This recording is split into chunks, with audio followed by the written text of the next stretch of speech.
আজকে খুরশেদের একবারে ভাইরাল করে এলাম।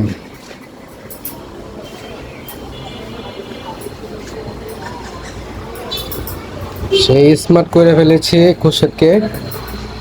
খুরশেদের বাড়ি জানে কোন জায়গায়? শেরপুর। শেরপুর। শেরপুরের খুরশেদ আজকে কাটিং দিয়ে একদম নায়ক বানায় ফেলাইছে। এই যে বন্ধুরা, আমাদের খুরশেদ আঙ্কেলকে একটা বিট করে দিলাম।